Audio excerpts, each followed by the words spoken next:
La base de toute communication, c'est être compris et comprendre l'autre. Et pour comprendre l'autre, il faut savoir l'écouter attentivement. Malheureusement, la plupart du temps, les gens nous entendent mais n'écoutent pas. Soit nous écoutent pour tout simplement nous donner une réponse rapide sans pour autant prendre le temps d'y réfléchir et de comprendre. Et rarement, ils écoutent pour entendre. En gros, si vous avez bien compris ce que je viens de dire, c'est que vous êtes concentré à 100% avec moi. Top. Si vous m'entendez sans m'écouter, ça veut dire que vous allez écouter les 2-3 conseils que je donne comme sur chaque vidéo, mais vous n'allez jamais les mettre en pratique. Et si par contre, vous quittez la vidéo en disant que les conseils que je donne, ce sont des conseils de merde, il y a de fortes chances que vous n'avez pas fini la vidéo jusqu'à la fin pour comprendre l'essence même de ce que je dis. Voyons en détail comment bien écouter avec empathie et qu'est-ce que ça va apporter dans votre vie. Générique.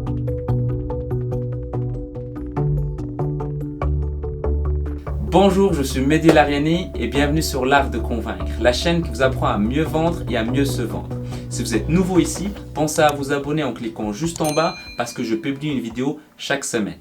Combien de fois dans une conversation, qu'elle soit privée ou professionnelle, vous avez eu le sentiment de ne pas être à 100% avec la personne, que vous avez la tête ailleurs ou que les mots que vous employez ou même l'attitude que vous avez vis-à-vis de cette personne montrent bien que vous ne lui donnez pas beaucoup d'intérêt. Pour qu'une communication soit efficace, il faut être compris et comprendre l'autre. Et ces deux détails jouent énormément parce qu'ils possèdent des définitions différentes. Être compris, c'est savoir choisir les bons mots au bon moment et avoir les bonnes attitudes. C'est-à-dire que votre non-verbal accompagne votre discours. Et comprendre l'autre, c'est savoir l'observer, l'écouter, savoir quand utiliser le silence et faire preuve d'empathie et de chaleur. Et quand je parle de chaleur, je ne parle pas de chauffage, mais bien de chaleur humaine. Et pour l'empathie, justement, c'est quoi? En fait, il existe différentes définitions concernant l'empathie quand on cherche sur Internet ou dans les dictionnaires. Mais il faut savoir qu'être quelqu'un d'empathique, c'est être capable de 3 choses. Premièrement, la capacité à se voir avec les yeux des autres. Deuxièmement, la capacité à voir les autres avec les yeux des autres. C'est ce qu'on appelle allo-empathie. Troisièmement, la capacité à voir les autres avec leurs propres yeux. L'avantage d'être empathique dans une conversation vous permet de vous mettre à la place de la personne. La meilleure illustration, c'est cet exemple. Vu comme ça, les personnages A et B ne seront jamais d'accord. À partir de notre point de vue, on voit que tous les deux ont raison. Mais le but de cette vidéo n'est pas d'être dans un éternel débat pour savoir qui a raison et qui a tort, parce que c'est pas ça qui justifie une communication efficace. Mais plutôt d'être dans une position commune, de se mettre à ses côtés et de voir le monde comme lui, il le voit. Le but de cette méthode est d'apprendre à voir la même perspective que votre interlocuteur.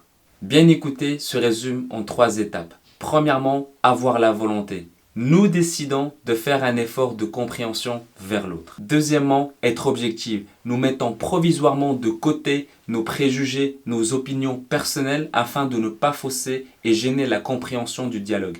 Troisièmement, être lucide. Découvrir l'autre, ce n'est pas abandonner nos idées, mais plutôt les rapprocher pour cerner les points communs, les bases possibles d'un accord. En conclusion, l'empathie se distingue de la sympathie et de l'antipathie par le fait que c'est un phénomène volontaire. Ça signifie que quand vous avez une attitude positive, alors l'autre personne aura également une attitude positive. Et l'inverse est malheureusement aussi vrai. Si vous venez avec une attitude négative, l'autre personne, elle aura également une attitude négative.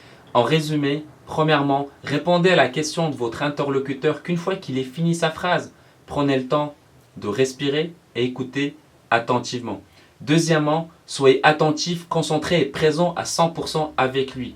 Et enfin, troisièmement, restez objectif et lucide quand vous répondez. Si vous avez aimé cette vidéo, cliquez ici pour vous abonner. Si vous êtes déjà abonné, alors laissez-moi un commentaire pour que je puisse connaître votre avis. Si vous êtes commercial et vous cherchez à savoir comment vendre plus et augmenter votre chiffre d'affaires, cliquez juste en bas pour télécharger mon guide qui vous explique comment mieux vendre et mieux se vendre. À la semaine prochaine.